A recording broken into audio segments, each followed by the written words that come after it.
Are you ready to take your business to the next level? Every day there are countless books and articles that are published offering the key on how to make your business a success. It's easy to feel overwhelmed trying to keep up and run your business. That's why Deb Creer created the Business Power Hour. Keep up on the latest trends, best practices, and techniques for how to make your business a success. Let the Business Power Hour do the heavy work for you. Good morning. Good morning. I am Deb Creer, and I am passionate about giving professionals the tools that they need to make themselves and their businesses as successful as possible. And today we're going to be talking about one of my favorite subjects in the world, and that is branding, both from a corporate standpoint and from a personal standpoint, because people forget that we all have personal brands too. And so what is going out there to the world about you? So please join me in welcoming Tom Briggs to our program today. Welcome, Tom. How are you? Thank you so much, Deb. It's a delight to join you for a conversation today. This is one of my absolute favorite topics to talk about and a huge differentiator in my mind. Mm-hmm. So happy to dive into it with you. I love it. I love it. Well, you and I met virtually on Lunch Club. And, that's to me, that's a great platform for networking. I've met some absolutely fabulous people and several guests of the program. So anybody who's interested in Lunch Club, let us know. We'll send you a Lunch Club invite. But it's virtual online meetings, online networking, just one-on-one. So you really get to know a lot about somebody.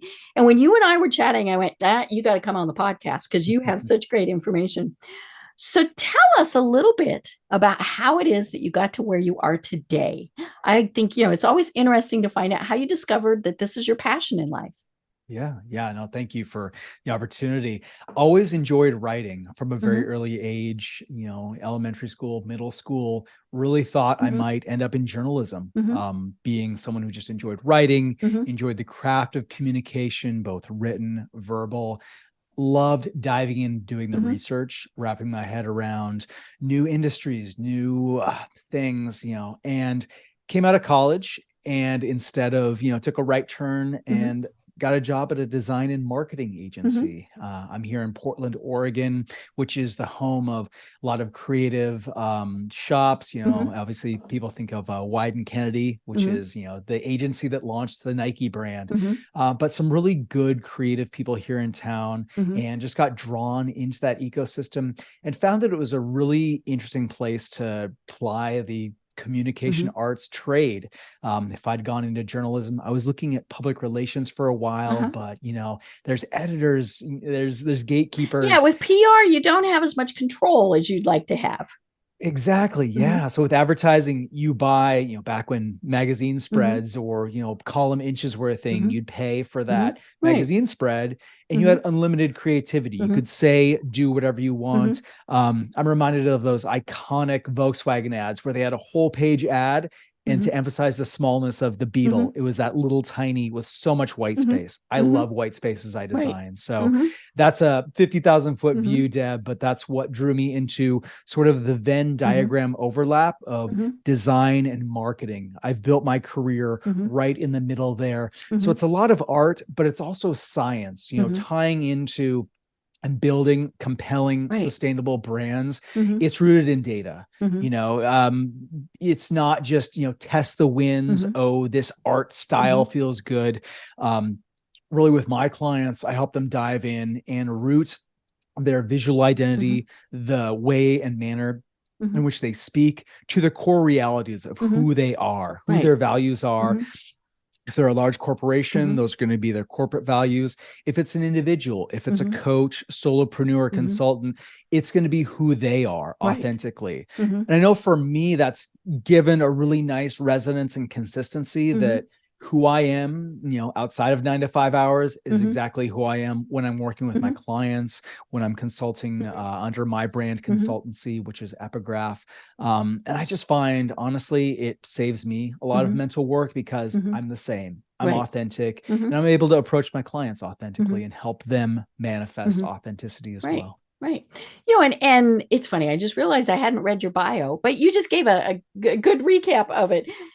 We see that lack of authenticity so many times, whether it's a company that says, oh, we recycle, we believe in the environment, all these things. And then you find out, no, there's these horrible, awful things about them.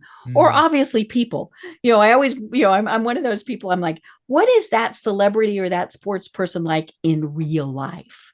Yeah. And all of these things. And you're right. It is so much easier. It's kind of like the old adage, tell the truth as opposed to lying, because it's easier to remember the truth than to Mm. remember what the lie was. And so if you are just always who you are, and it's okay for some people to go, I don't like that. That's fine. It was interesting. I met this gentleman in Walmart yesterday. It was really funny. It was an elderly gentleman who wanted to chat. So I parked my cart and we chatted.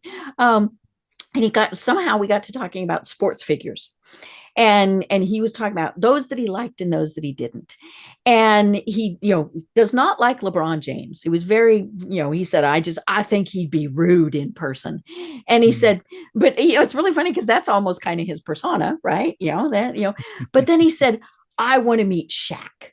And I said, he is somebody who you get the impression from his public stance that he really is a good dude, right? If you had coffee with him or something, he would just be fun, and it would just be crushing if he was not like that. And I think we see that, and maybe it's a business owner, where we've read a bio about somebody and we thought this is great, and then you hear about them or you actually meet them in real life and it's very different. Or even, it doesn't even have to be, maybe it's the head of the Chamber of Commerce or something like that. It really is just so important to always be authentic. Yeah. The most powerful question, Deb, that I've asked my clients and had benefit in asking myself is why? Why do I resonate with that sports figure? Why do I resonate with that celebrity? Why do I not resonate with that celebrity? And really tapping into, it's a nice pathway to get into the core values that drive us. What are those non-negotiable things that at the end of the day, okay, this is the hill I'm going to die on, and you can kind of choose that. And in discerning those core values, those things that, probably aren't going to change, or maybe they'll change and evolve a little bit over the course of our lives, those become a very nice foundational thing upon which to build a brand. And we dived into branding. We've started throwing the word around. We should probably define it, because it is one of those, because everybody defines it differently. We put a lot on that word. Some people, it's just the logo, or it's the colors you choose. And the way I like to look at it and help my clients look at it is, brand is just a consistent representation of the way your organization is presented and seen, your product, your service. Really, it's everything that surrounds you. It's your mystique. It's the way in which you speak. And in this day and age, it's more important than ever. There's more noise than ever. There's more communication going around. It's more important than ever, if you want to break through, to make sure that that brand is presented in a razor consistent manner, that you're the same across every possible touch point, which sounds easy, but is very deceptively challenging. So you think about, why does the iPhone feel like walking into the Mac store, or feel like that billboard you saw? There's a lot of time and energy that goes into building that brand. And then over time, that consistency builds equity. You look and see, who are the most valuable brands in the world right now. I just checked the rankings before we got on. It's Amazon, actually, and then Apple right behind that. Yeah, those two just go back and forth. Yeah, but you think about the amount of time. I mean, each of those, Amazon.com evokes a picture in your mind. Apple, it evokes a picture, and that is a manifestation of the brand. They've carved out a place in your mind that is consistent, so that when someone says iPhone, oh, you think of innovation. You think of like really elegant industrial design. You think of something that's become really functionally a luxury brand, because they have these beautiful glass devices that everyone is always clamoring to get the next iteration of. Right. And the sad thing is, I think many people are looking for reasons to tear somebody down. If you have had that consistent, authentic brand out there, it makes it much more difficult. And I remember years ago, I worked for a company, and it was a life insurance company, and we were very involved in the community. And part of that was because that was part of their brand, was just to be involved in the community. And it was very important to them that we do that. And it was interesting because I ran that program. I ran the philanthropic program. But also it was one of those things where we thought, if something goes wrong, we will have those people who are our supporters because of what we have done. And of course, now, it's called social proof. And, and we see that, something goes wrong for, good or, I mean, there are things that go wrong in various degrees, right? But then what you want is, you don't want to be saying, but we're this perfect company, yada. You want everybody else to be saying, no, these are good people. This was just one thing that happened to them. And I think that's something that is part of that authenticity too. You want everybody else to hold you up to those high standards, and then tell the world about them. Yeah, no, you bring up a great point, Deb. Brand executed well, that is from a core set of values, is as much as, okay, it will draw people in, but it might also steer people away who don't resonate with those core and that's values. Okay. Yeah. And it's not to say you need to take, there are brands that are more, willing to take a stand, and there are those that are maybe less. Right. And, it has to be, which is fine. It just has to be authentic to, that brand and the way it's been established. You can change brand identity. You can evolve a brand. It is a slow process. Right. So I always counsel my clients to say, lean into how you're being received. Listen to how your clients, the words they're using and how they perceive you, because we can put out this picture of who we are into the marketplace, but it will be interpreted by the marketplace. So we are, hearing and interviewing, and, the first step I always do in any type of brand evaluation is, let's talk to those customers who are diehard fans. Let's see why do they love you? Describe you. Exactly. There's great value in that, because it might or it might not align with who you believe you're putting yourself out to be in the world. Yeah, right. Yeah. And you talk about companies that, take a stand and may or may not be liked. I mean, one of the biggest, in recent times that we've all, thought a lot about is Nike.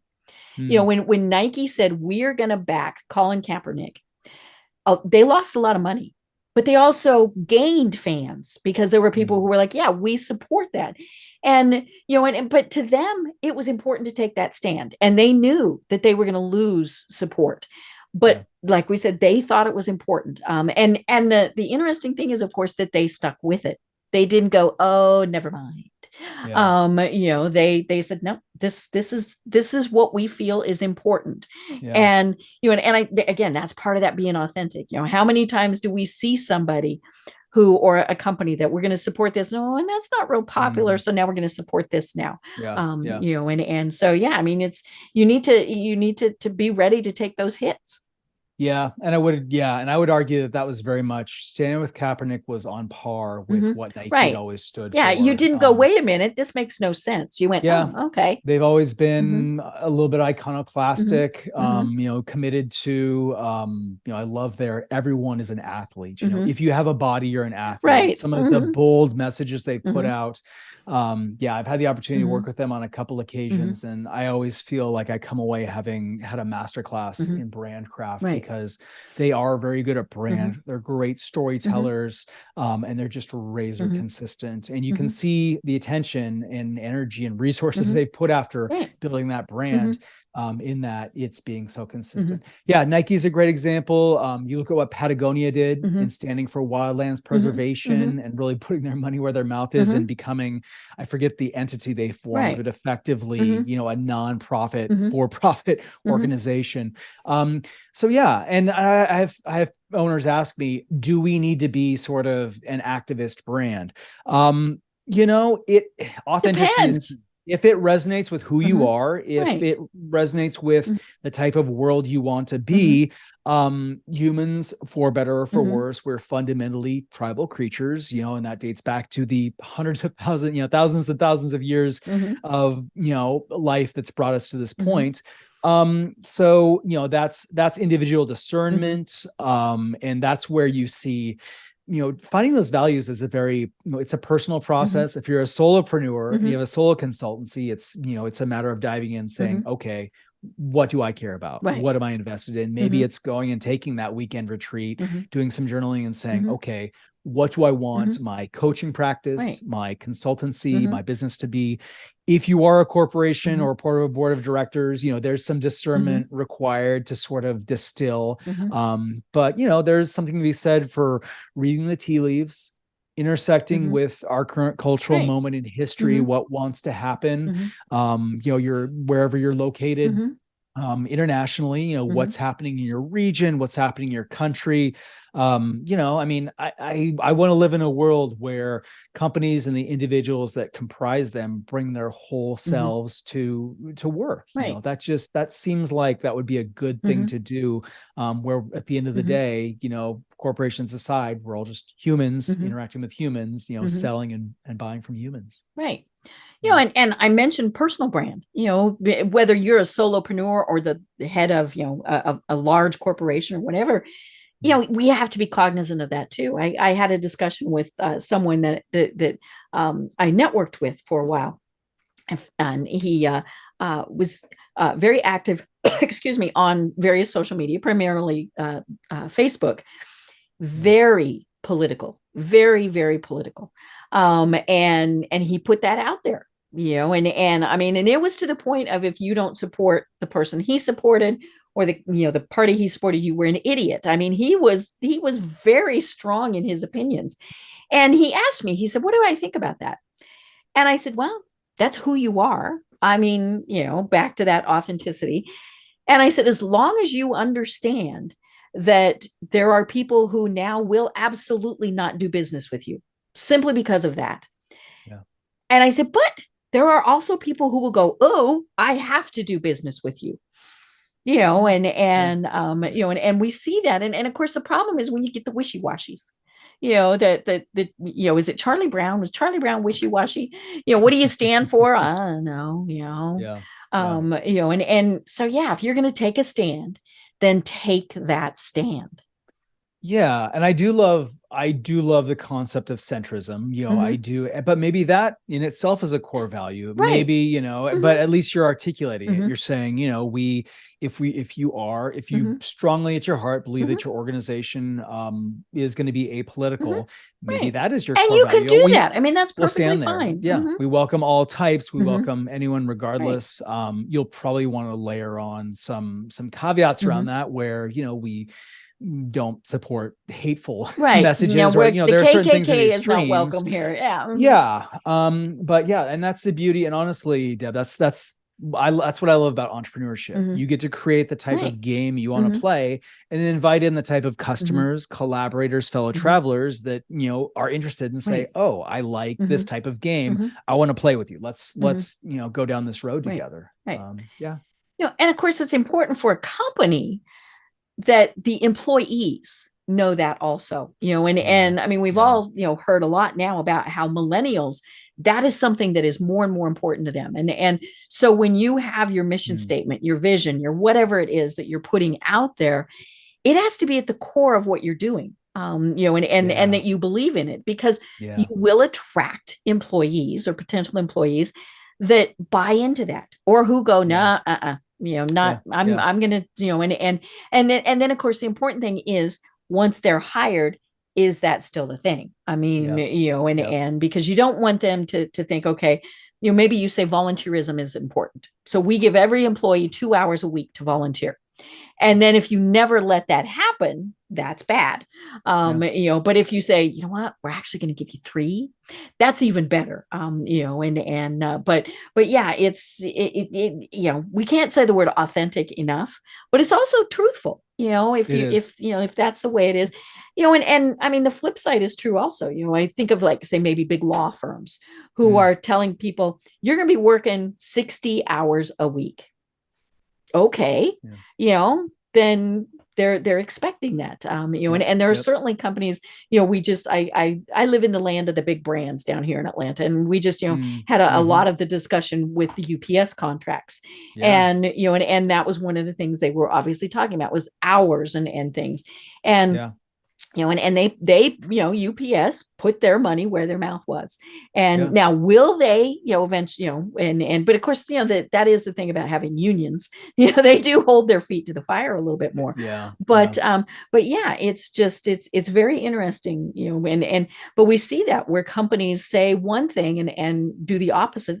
I mean, it would have been, you know, interesting if, say, Nike, again, back to them, you know, if they had said, hey, we support Colin, and then internally, if Mm-hmm.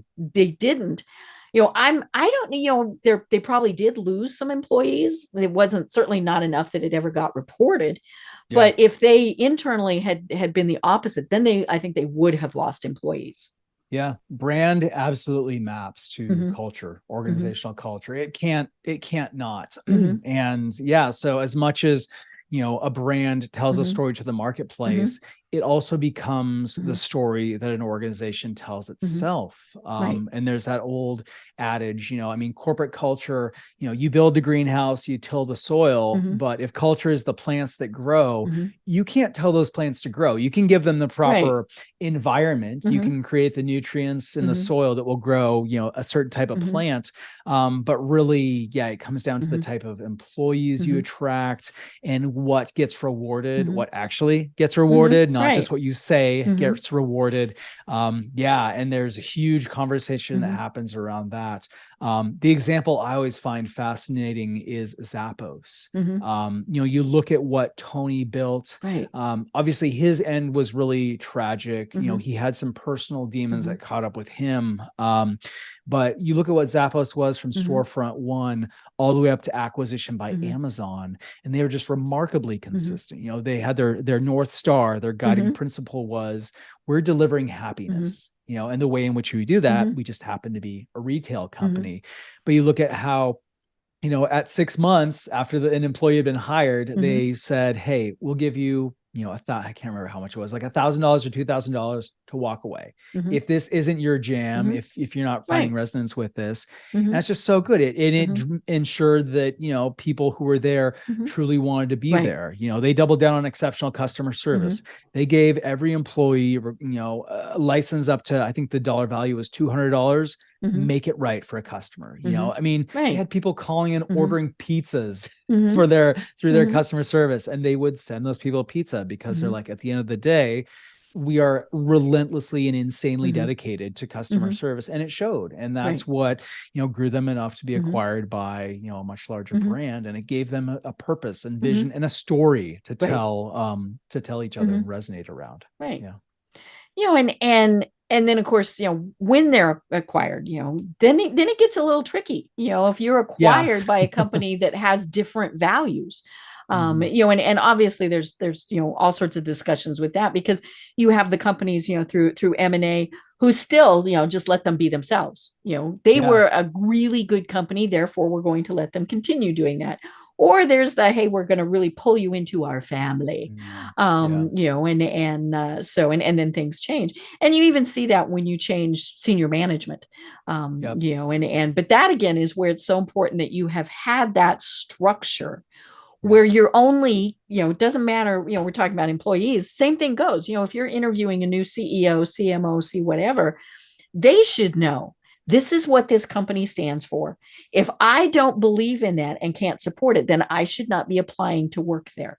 Yep. Yep. Yeah. You see, in my industry, ad and marketing Mm-hmm. agencies, you know, there are the big monoliths Mm-hmm. that come along and they Right. find some little startup that Mm-hmm. has the secret sauce, whether Mm-hmm. that's AI driven Mm-hmm. analytics or maybe Mm-hmm. some really special sauce around Mm-hmm. social media Right. or video production. Mm-hmm. And they just say, okay, well, if we acquire this small Mm-hmm. agency, we're going to get, Mm-hmm. yes, their IP, but Right. also their people, and maybe we'll Mm-hmm. be able to ingest some of that, you know, magic. Mm-hmm. And then more often than not, you see they just, you know, diffuse into Mm-hmm. the mega Right. They monolith. just kind of, yeah. Mm-hmm. Yeah, mergers are tough, you know, and Mm-hmm. merging cultures is one of the Mm-hmm. hardest things Oh I think yeah. to do in Mm-hmm. business. And Yeah. I've been somehow, through that. Like, oof, yeah, yeah, you know, and especially when the culture is changing, even good or bad. I mean, it's just, but that's the way we've always done it.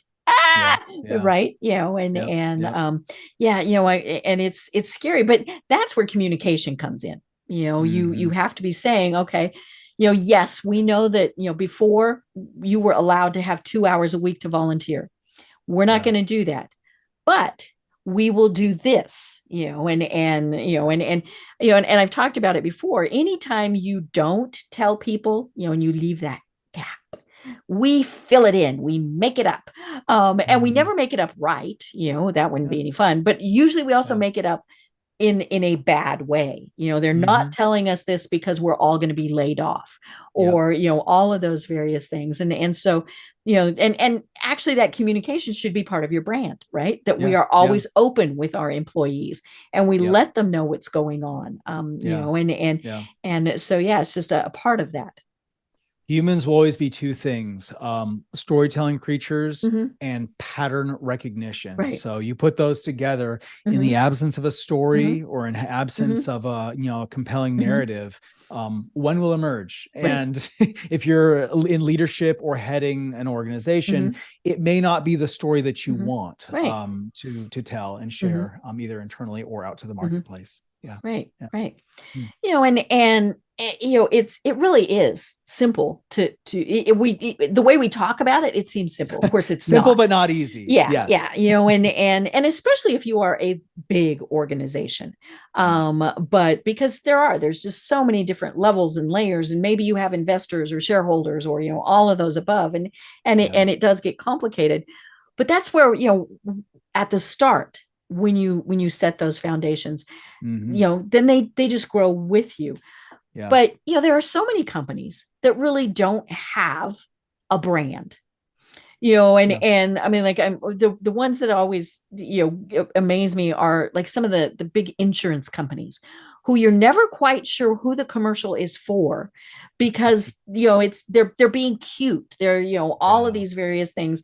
Geico, I think, was one of the ones that always we had the caveman, we had the gecko, we had all of these things, and it was like, okay, that's not telling me what you do. I would rather, maybe it's a boring commercial, but I would rather know what you do rather than we've got cavemen. I mean, it's an interesting, and this is where we get to commodities. I mean, fundamentally, insurance is a commodity. Right. It's so you're trying to do something to get people interested.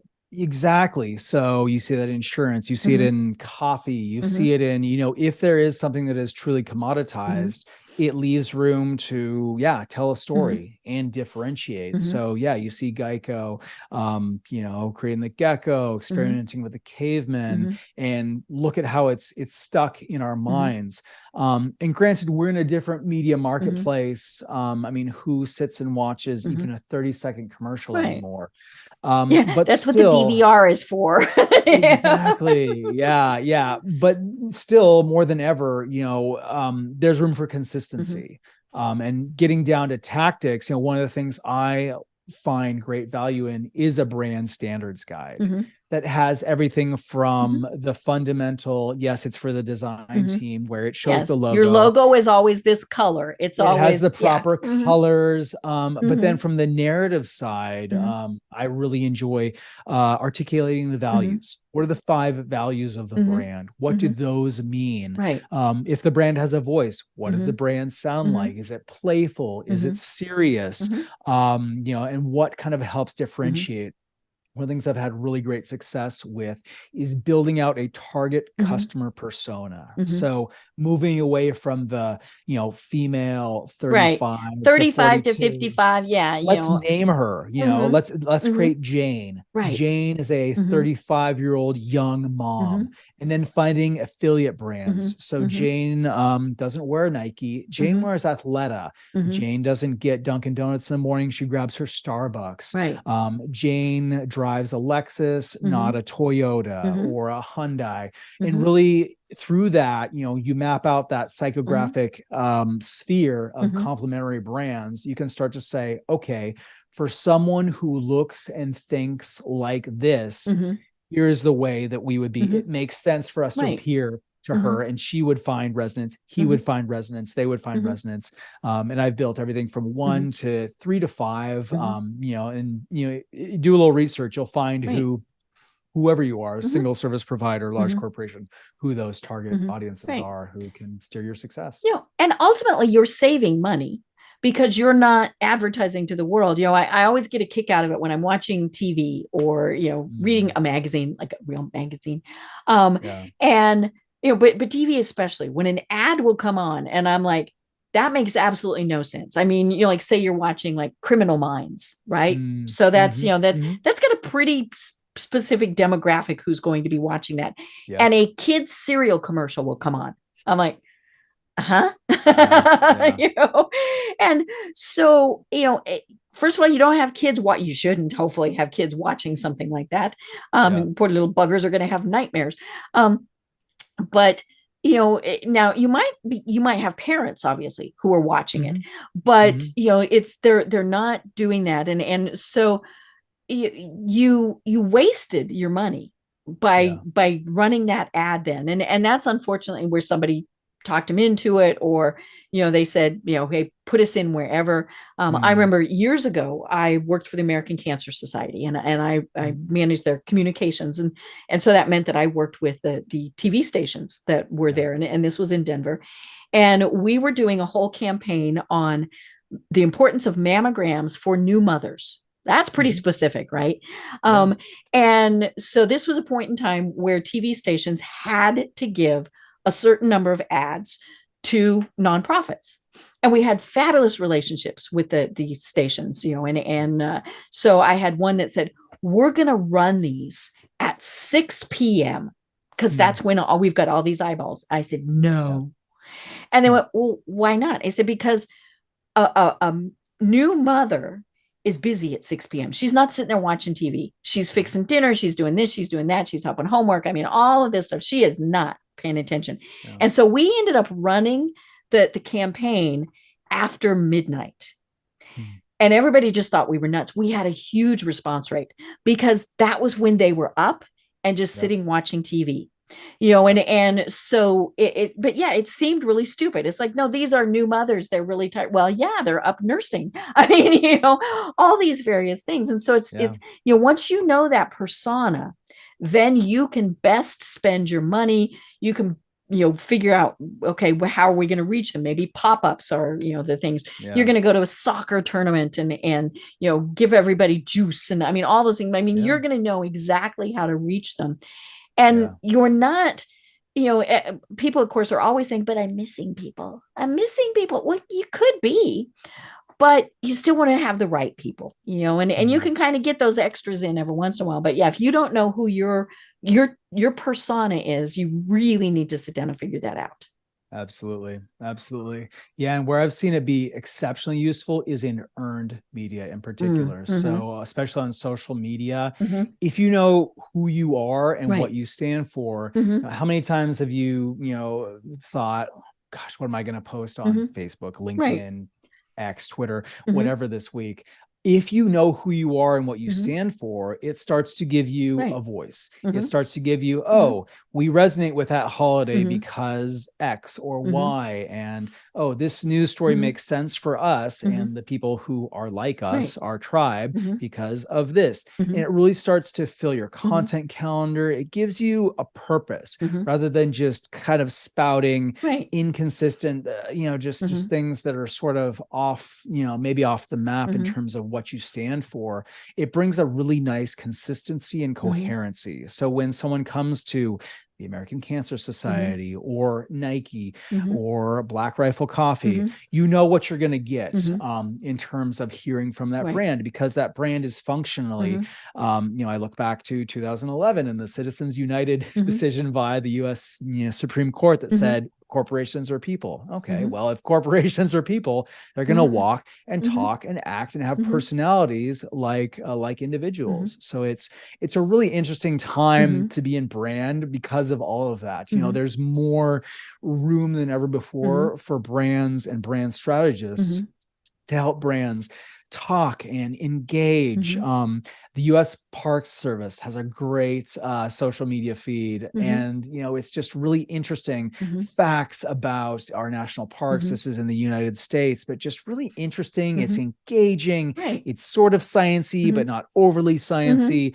They did a really nice job of tacking to that consistent North Star of, I bet, I haven't seen their brand standards, but I bet it's something like celebrate the natural beauty and magic of our national forests or our national parks. I bet something like that is in there, and it shines through. It shines through in the way they speak. It shines through in the type of posts they do, in their photographic style, in their voice. Right. And that's where you see it waterfall to design decisions. Yeah, I always know something is going off the rails with the client if the conversation devolves to, oh, I don't like that photo, or why did you choose that color?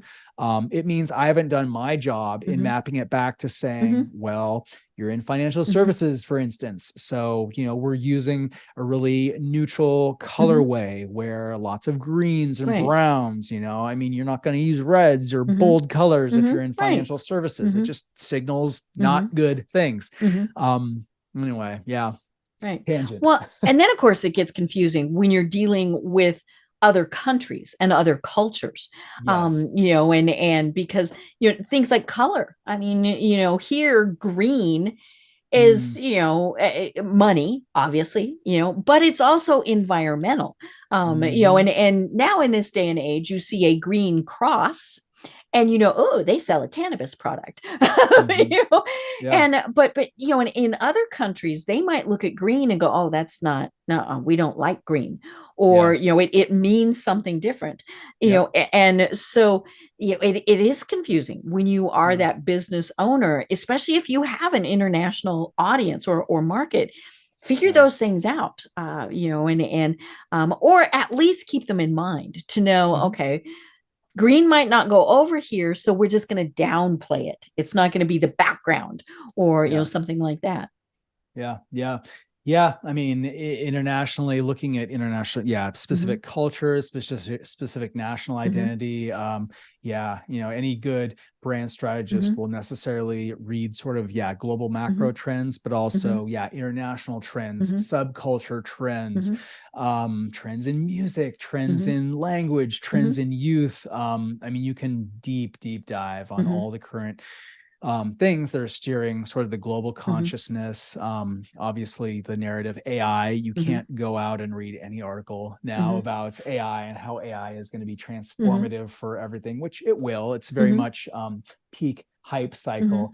But things like that, there's so much to tap into in making a brand relevant, but also I always push my clients to, okay, where's the timelessness of this? We can sort of capitalize of this moment, but particularly in working with startups, I always ask them, okay, is there a core of things that will be true about you that are going to be true at 10 million, 100 million, like as you scale, what's going to remain the same? Even if you have to pivot, maybe change your service offering, maybe change your product, are there non-negotiables that you can hang your hat on, that you can say, okay, we will always be about this regardless of what evolutions we go through? Right. Yeah. Well, one of the things that I'm sure people are going is, this is hard. This is, so when somebody, comes to you and says, okay, Tom, we're lost. We've got this and this and this. Our website looks like this. Our social media looks like this. Never does anything meet, all of those. So kind of walk us through the process. Yeah. No, good question. So particularly with an established entity, something that, they have elements in the market, we get a snapshot. Let's get all of that. We'll find a conference room with whiteboards. Let's put all of our ways of being seen up on the wall and kind of look at, are we seeing common threads? What resonates? What maybe is still true? Are there elements where maybe we've gotten off course? Maybe this part of our website isn't really resonant, and we need to pare back a little bit to who we genuinely are. Like I mentioned before, talking to those AAA tier one customers and hearing what they're saying about you, what resonates with them, how are they seeing you, what do they love about you, what could they maybe, pass on as far as you're concerned, and really using that to build sort of those core principles of here's who we are, here's the North Stars that we're going to be tacking after, for the next few years, and then getting down to, okay, let's articulate those core values, 3 to 5 one words that say who we are and what we stand for, and maybe a one sentence explanation underneath each of those that says, this is why we care about things like, curiosity or, equity or value or authenticity, kind of taking those and really teasing them out. I really like to limit it to no more than 5 because it really forces and when you diffuse it with that many, then you're back to wanting to please everybody as opposed to pleasing who you should. Yeah, exactly. Building those target customer personas, really making that person an individualist, going as far as finding like a stock picture that says, okay, this person represents our target customer, and stick it on your computer monitor so that you are writing for them. Yep. And then capturing that in a really nice brand standards guide. That's a document that can provide a really nice touchstone. It can grow and evolve over time as you go into new markets, as you develop a deeper awareness of, oh, wow, here's who we are. We didn't, we hadn't really thought about this before. I've seen those be as short as 10 pages, as long as a couple hundred. Wow. And then you really start to get into, and then that becomes a nice document where you put it on the company intranet. If you're a really small team, you just use it as a touchstone. When you're onboarding new employees, use that as part of the training process where it's like, hey, this is who we are. Welcome, wanted to give you a snapshot of who we are and what we stand for and the way in which we talk. Yeah. Right. So that leads me to the question, epigraph. That's your company name. What is its brand? Because you're not saying we're the leaders in branding or any, and so if somebody said, what is epigraph? And how did you come up with the name? I mean, that's to me, that's always interesting. Yeah. So an epigraph is that bit of, it's a quote that comes at the start of a book where it's a bit of a recognition in saying, we stand on the shoulders of giants who've gone before us. There's been lots of thinking. So that short quote sets up the novel thinking that's to come in the book you're reading. So it says, remember this bit from the past. I've spent a lot of time in disruptive and disrupted industries where it all feels very, very new. It feels like there's no guardrails, there's no sandbox. So what I found, Deb, was in those spaces, it's nice to draw upon lessons of the past because it gives you a little bit of a framework. It gives you assurance. And the more I looked back at that, this became really profound to me during the last, the global pandemic, where it was like, okay, there have been global pandemics in the past. We've seen the Spanish flu. We've seen some really awful, and the COVID-19 pandemic was terrible, but it helped. It wasn't quite as bad as some. We've seen some really, really awful stuff in the past. So you look at some of the lessons learned, and you can look at everything from philosophy to psychology to sociology. The more humans change, the more we stay the same. There are those deep things that are rooted in our biology, in our physiology, in our neurobiology that we just are this way. Right. So why not stand on the shoulders, learn from the lessons of the past and apply them as we look to sort of the new disruptive industries and just, also the traditional industries of the future. Let's be smarter. Let's tap into this human collective of knowledge. So it's a long description. Epigraph is a reminder to draw upon the lessons of the past as we bring strategic recommendations around marketing, branding, design. I've been really fortunate in my career to work the entire marketing stack, the funnel, if you know the funnel model of customer acquisition to retention. I had great opportunity to work all that. Epigraph is a collective. So I Mm-hmm. have people around the world that Mm-hmm. I rely upon who are specialists in different Mm-hmm. areas, so that when a project comes in, Mm-hmm. we can spin up a Right. You small bring in agile just the team. right. Mm-hmm. Exactly. Mm-hmm. Yeah. And some of them are out, so they have their own things. So as Mm-hmm. we're not working together, they're out Right. learning and Mm-hmm. growing and gaining Mm-hmm. knowledge. But I've pre-validated and vetted them so Mm-hmm. that I know, if an opportunity Mm-hmm. comes in and they're available, Right. they're going to do great Mm-hmm. job, bring Mm-hmm. great insights. And I've honestly seen great value in collaborating Mm-hmm. outside of my lane. Mm-hmm. I love cross-pollination Mm-hmm. between industries, Mm-hmm. between disciplines. I get so much out of chatting with people who maybe aren't in Mm-hmm. marketing, aren't in branding, Mm-hmm. kind of looking at different Mm-hmm. worlds of business, whether that's finance, looking at innovations in Mm-hmm. science, computer Mm-hmm. programming. It's a fascinating Mm-hmm. world. So to draw upon, all the knowledge that we're discovering as a Mm-hmm. human species, a Mm-hmm. human collective, is just I find it so inspiring. Right. Right. And I want to go back to, we were talking at the start about personal branding, Yeah. and that you should be the same when you're at home as at work, and all of these things. And we were talking before the program about Zoom. We live Mm. on Zoom now, right? And how people, even after all this time, so 3+ years, still don't get it. Yeah. Their camera is looking in the wrong spot or not set up right.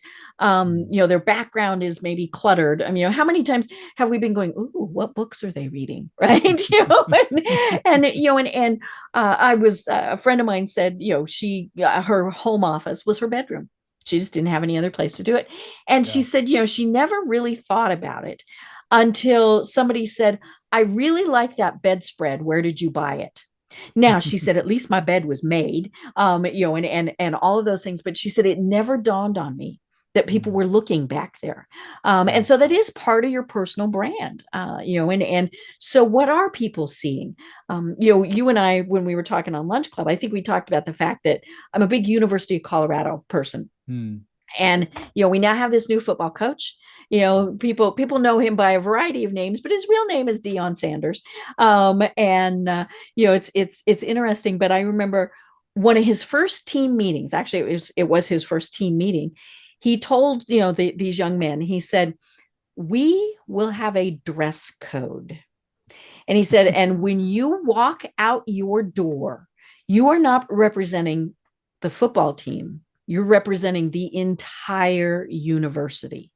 And he Yeah. said, and if you don't like it, then we have a problem. And but I think obviously that was very important, because he was saying part of our brand, so our brand is that these young men look professional. They're Mm. they're acting professional. One of the other things he told them is, you all will sit in the front rows of your classes and we will monitor it. And he said, Yeah. and you will participate. And he said, because part of it is, you are student athletes and you are here to learn. And he said, and for those of you who don't like it, we will be happy to help you go elsewhere.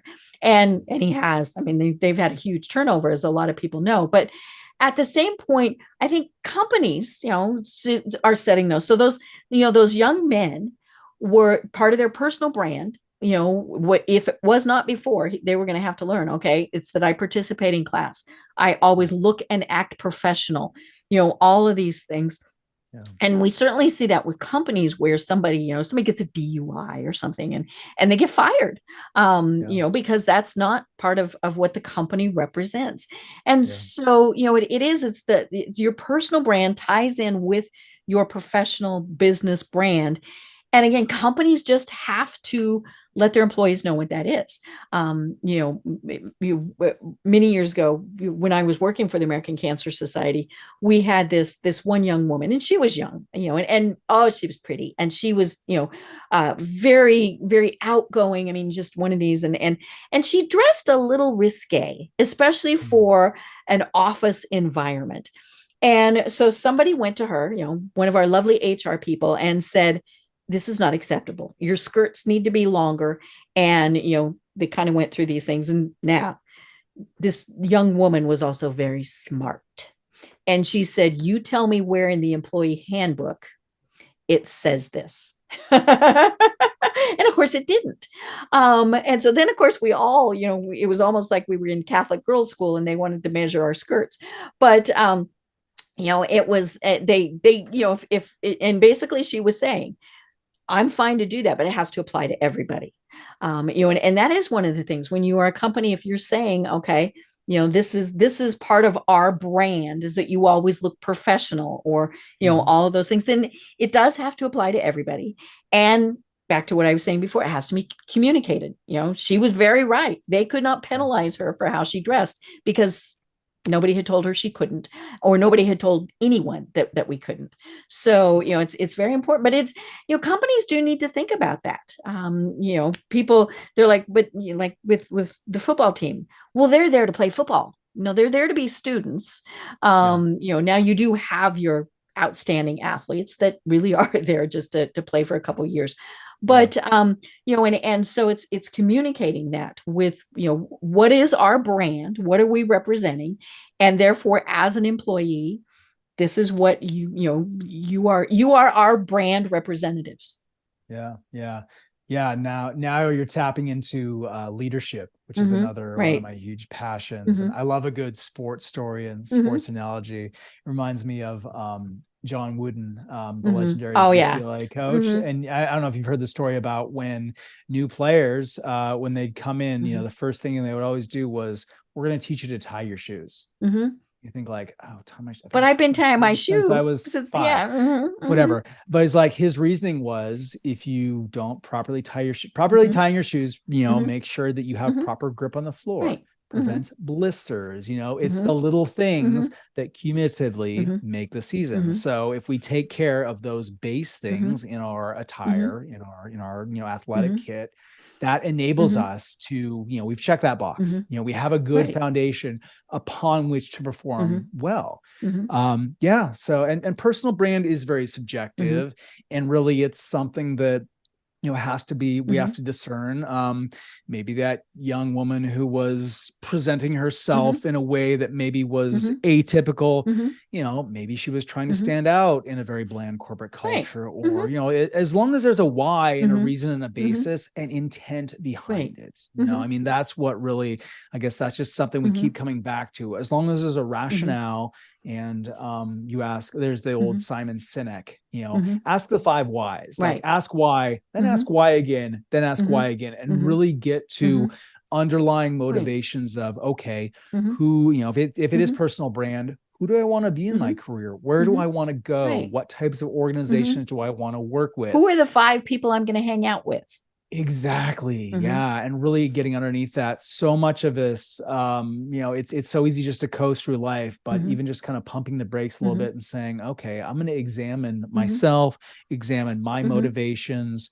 I'm a huge fan of self-assessments, from the Myers-Briggs to the Strengths Finder to the FIRO-B. They're just such a nice way to dive in and unpack, who we are. So as you look to build that personal brand, you can really align it with how you are, how we are all each individually, uniquely wired to be this, one of a kind, organization of cells and DNA that never has before existed and never will again. Right. And I mean, I love it when companies really embrace that. There's a food company in Colorado, a restaurant chain called Tokyo Joe's. I love Tokyo Joe's. And they don't have them here in the South. I always have to go have Tokyo Joe's when we're back in Colorado. But they embrace, like heavy embrace, body art and body jewelry, and so, now I have some ink, which, some people are like, but I'm like, whatever. But you go in, they know, these are kids that are covered head to toe and they've got, everything, but that is part of their culture. They're just edgy, and they're going to have that, and that appeals to these usually, youngsters. I say youngsters because, they're in their 20s and maybe 30s, but, teens and 20s, but, but that is just who they are, but their core is still, we provide really good food. And they do. I mean, like I said, we always go back to Tokyo Joe's when we're back in Colorado because it is good food. But yeah, it's just it's a little bit and it's interesting. Like, is that food good because those people are bought in? They're like, man, I get to work with people who are into I like don't me, have to. I don't have to like wear me. a collar and take my jewelry out and. Yeah. How much, I mean, how much of that is just operating from a place where, they feel genuinely accepted. They're alongside coworkers who clearly at a minimum share that, interest in body art and adornment. Yeah, no, I love that. It's a great example. Right. Well, see, when you're in Colorado, you have to go to Tokyo I know. Joe's. I want to go. Yeah. I want to go visit it. Yeah, I know. But, and like I said, it has really good food. Well, oh my gosh, Tom, this has been absolutely wonderful. And like I said, this is one of my favorite subjects because I think it is so important. And so we'll have you on again because we need to reinforce this as much as we can to folks. But how do they find you and connect with you? And then what are the services that you provide? Absolutely. Hello, like hi, epigraph, epigraph.com. You can find our website from there, linked to all the socials. We're out there posting, creating content and videos when it's relevant and when we have something compelling to say. Find me on LinkedIn, Tom Briggs. Always love connecting with other genuine, wholehearted, interesting people. I'm on there a lot. So if any of your listeners, regardless of where they're at in the world, want to reach out and ping and say hi, I'm always open for a connection. I believe in a broad network of, especially with like-minded individuals. Right. And in this level, if this level of brand strategy, brand business is interesting, invite them to reach out. My specialties, epigraph specialties, brand consulting, my background working with high-tech industries, I'm good at taking really deep technical information and distilling it down to, okay, what does that mean for the average human? And then doing those collaborative working sessions where if a company is looking to sort of reimagine, if they're struggling with, maybe they have a new breakout product that there's not really any precedent in the marketplace, and they're trying to define, okay, what are we offering? And really, who are those individuals? How do we, through blue ocean strategy, carve out that really unique niche place in the marketplace where we're not going head to head? We can be unique, speak with that unique voice. Myself and then my network of collaborators can do everything from design, social strategy, animations, pretty much draw upon all the resources at hand to help make that impact. Oftentimes in marketing and accomplishing things, it means going where all the noise isn't. So you take email as an example. Once us marketers found email newsletters and email communication, we kind of trampled that to the ground. So everyone was over here, which means honestly, things like direct mail. Right. Let's mail something to somebody. Getting something physical in a world of digital can be very impactful. If it is deeply considered and well done. I was chatting with, a direct marketer who's been in the industry 30 years. He has this classic tactic where he took a short piece of lumber, a 2x4, and branded it with images and words and like put a dashed line on that. And that was the cut off and mail back, return card. And I love that idea of, really making that lasting, significant impact, which is, rooted in who are we? What do we stand for? What's our unique place in the marketplace? Doing that work first and figuring out strategy is what allows you to identify those novel tactics that will get you more bang for your marketing and promotions dollar and really make you stand out in a marketplace that frankly isn't going to get any quieter. You look at AI content generation and just all the content being produced, it's only going to get louder as humans, as bots join in with humans talking. So there has never been a better time to double down and make the investment in building a unique, differentiated, and clearly articulated brand that is razor consistent across every possible channel. Perfect. I love it. I love it. Well, like I said, we'll have you on again because this is such a great discussion. But until then, do you have any final thoughts that you want to leave everyone with? Absolutely. The one takeaway, authentically map your personal values to an organizational brand. that is what will enable an unfair advantage in a highly competitive and over-communicated global marketplace. Cool. I love it. Short, sweet, and very good. Well, I'm Deb Creer. I've been talking with Tom Briggs of Epigraph. And until next time, everyone have a great day. Tune in for our next program for even more trends, best practices, and techniques for how to make your business a success. The Business Power Hour, hosted by Deb Creer, is proud to be part of the C-Suite Network.